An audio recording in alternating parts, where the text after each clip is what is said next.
I can only survive with you. I can only survive with you. It's the people who stood with me before that I asked to stay with me now. I have not done anything wrong in this country to deserve the treatment. And I came here this morning to have that conversation with you. Trevor Prescod never steal a toffee from the state.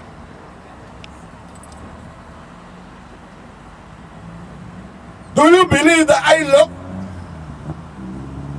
so outdated that I cannot contribute to the development of Barbados? And I see men much younger and women much younger than me that can't get up those stairs serving at the highest level.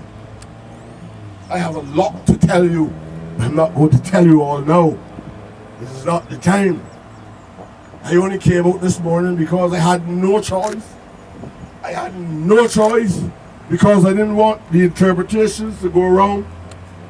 But I am in such a state of despondency that I can't even get out of my bed, and I'm turning senile, and I'm concentrating on committing suicide.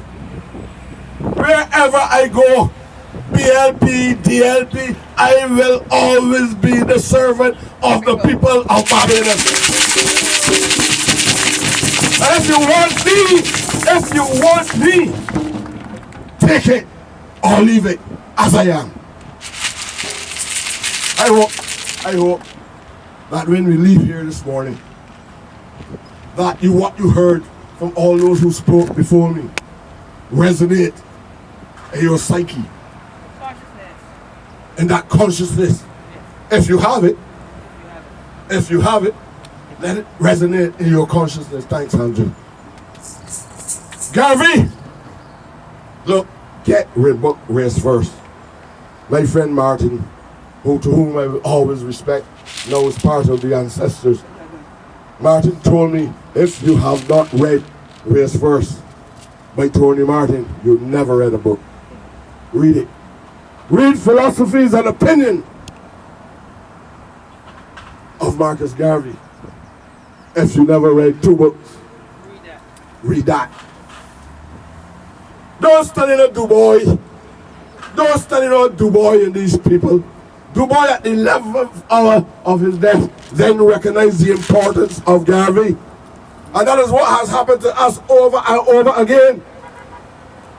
They use us over and over again to impress upon black people that they're here to create economic enfranchisement. Well, I will tell you at some time the economic enfranchisement that they're creating. I will tell you. In case some of it don't come in the paper.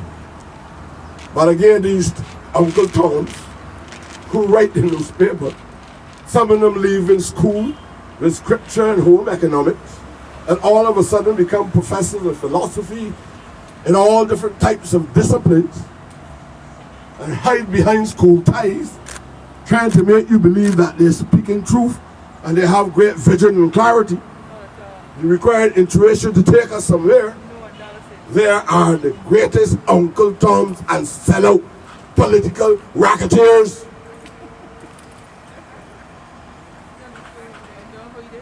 Trick us over and over again. I don't have no right to anything. I fight for what I want.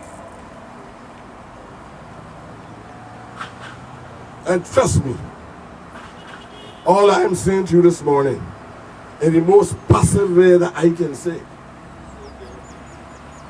just read Garvey and see how they treat us. Just read Garvey. We haven't uncovered enough literature on Bussa, but we are sensible enough to know his contribution is meaningful. Nobody asked for this. They want to change. When it was first called Bussa Statue, people said no. Don't give that thing any human personality at all. name it the Emancipation Statue, we have a long way to go. But they know who's Nelson. And people even trying to say, but he went here once or twice, so therefore he's a national hero. You really understand the backwardness of this society? Nobody say, well, we will move Nelson and we'll put up Garvey. They can't do it. Even if they want to do it, they can't do it. Because I recall when we wanted to move Nelson, people sat on a bench, sat on a chair with a bench, and black people walk up Broad Street and stop and sign their names, saying that Nelson should not move. Black people like Barbara Green, Nelson should not move. Look around here. This is a significant number, but there's also significant others. And that is what is important to me this morning. That you are in the forefront of shaping a national consciousness. And Minister, I say that to you too. You have a responsibility to these people. You have a responsibility, but they try to drive a wedge. Even at that stage, when I recognized the environment at the time, I said, forgive John. They turned that around. I tried to make, I will never, if I have a view about something that you do, I owe it to you to come and say, John, I don't like what you have done. And I would give you a justification for the position that I take. I want to give you the assurance, people, that Trevor Prescod stand firm. I am not going to make any knee-jerk plans. I stand firm. I am not going to be led into a trap by any journalist anywhere. I am not going to be led into a trap by any politician anywhere. Anybody knows what I'm thinking is me.